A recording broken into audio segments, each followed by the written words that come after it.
속지 않는 삶의 제를 드리는 풍수명가 이춘기입니다. 이번 시간에는 아침 쌀밥은 인기를 좋게 하고 면역력을 돋우는 최고의 보약이다라는 내용으로 말씀드리겠습니다. 구독과 좋아요 알람을 부탁드립니다.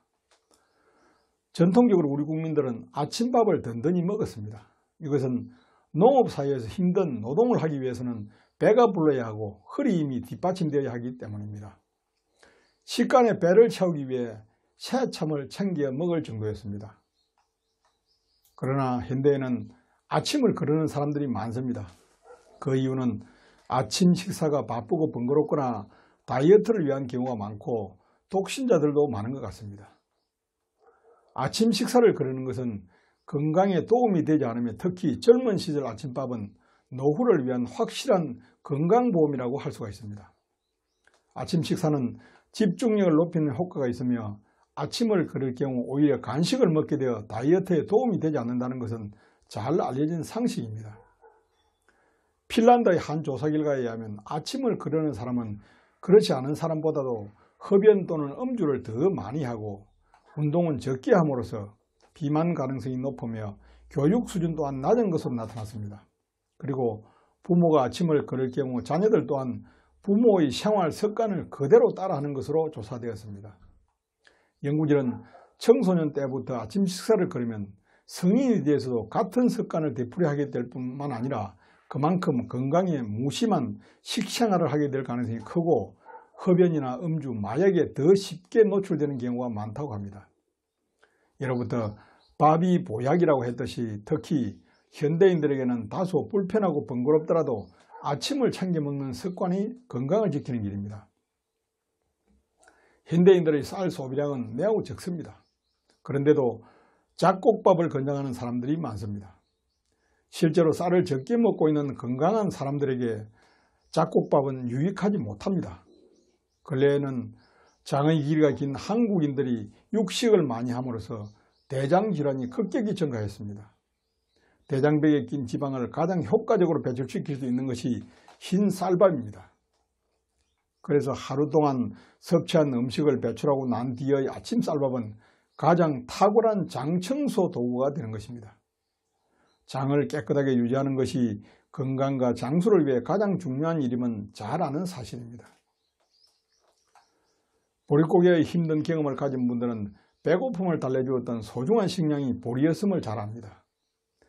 학창시절 보리살이 섞이지 않은 도시락이 가장 큰 소원이었던 사람들이 더 많을 것입니다. 또한 보리밥으로 인한 잦은 방귀로 코를 막거나 웃음바다가 되기도 했습니다. 쌀 공급이 절대적으로 부족했던 1960년대에 우리 국민들의 1인당 연간 보리 소비량은 40kg에 달했습니다. 이 양은 요즘 사람들이 한 해에 먹는 쌀 소비량의 절반으로 엄청난 양입니다. 최근 건강보험을 타고 우리 식탁에서 사라졌던 보리가 다시 돌아오고 있는 것은 다행스러운 일입니다.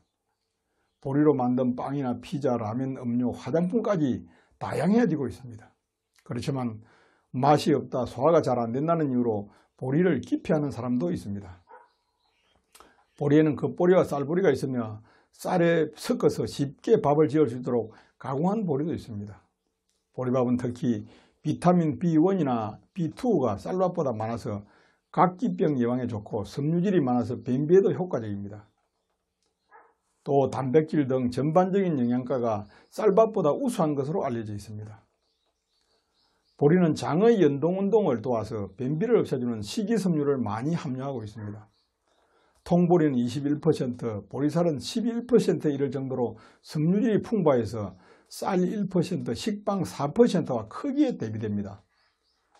보리밥을 먹으면 방귀가 잦은 것도 바로 이 식이섬유 때문입니다. 그러므로 쌀에 보리를 조금 섞은 밥에 신선한 채소와 과일로 섬유소를 높인 식단이 대장암을 예방하는 데 좋습니다. 한방에선 보리를 발화시켜 햇빛에 말린 메가를 약으로 씁니다. 보리는 위를 편하게 하고 소화작용을 돕기 때문에 예로부터 식체나 설사병에 쓰였다고 합니다. 아이가 젖을 먹고 체했을 때도 효과적이며 식혜의 재료로서 식사 후 식혜가 소화에 도움이 됩니다. 본초 강목에도 보리는 오장을 보호하고 기를 내리며 식체를 없애하고 식욕을 정진시킨다고 적고 있습니다. 중국인들은 보리를 열을 빨아들이는 곡식으로 알고 있어 위가 차서 설사가 잦은 사람에겐 먹이지 않는다고 합니다.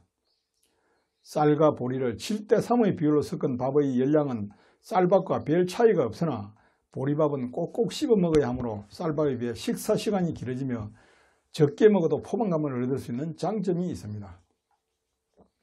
동의보감에서 보리는 오곡지장으로 표현하여 높은 에너지를 내는 것으로 보았습니다. 로마의 검투사들은 체력을 높이기 위해 보리를 먹었다고 합니다. 쌀만 먹인 지와 쌀보리를 혼식한 지를 회전벨트 위에서 달리게 했는데 쌀만 먹인 지보다 지구력이 좋고 비타민C 소모량이 적은 것으로 나타났습니다. 당뇨병은 배에 열이 생긴 병으로 소갈이라고 합니다. 그래서 찬성질인 보리와 메밀이 당뇨병 예방치료에 효과적이라고 봅니다. 보리는 혈당지수가 50에서 60으로 백미의 70에서 90보다 낮아서 혈당이 빠르게 오르내리는 것을 막아줍니다. 또한 보리에는 식사섬유의 일종인 베타글루칸이 쌀의 50배, 밀의 7배나 많아서 간에서 콜레스테롤이 합성되는 것을 막아주어 혈중 콜레스테롤을 떨어뜨리는 데 유용하다고 합니다. 한편 보리는 손으로 만져서 부드럽게 느껴지고 다망색으로 광택이 있으며 알이 고르고 둥그스름하며 통통한 것이 좋습니다. 이런 것을 종합해보면 건강한 한국인은 잡곡밥을 먹지 말고 아침에 흰 쌀밥으로 아침 식사를 거르지 않아야 합니다. 그리고 점심과 저녁은 보리를 섞은 밥을 먹는 것이 최상의 건강식단이라고 할 수가 있습니다. 감사합니다.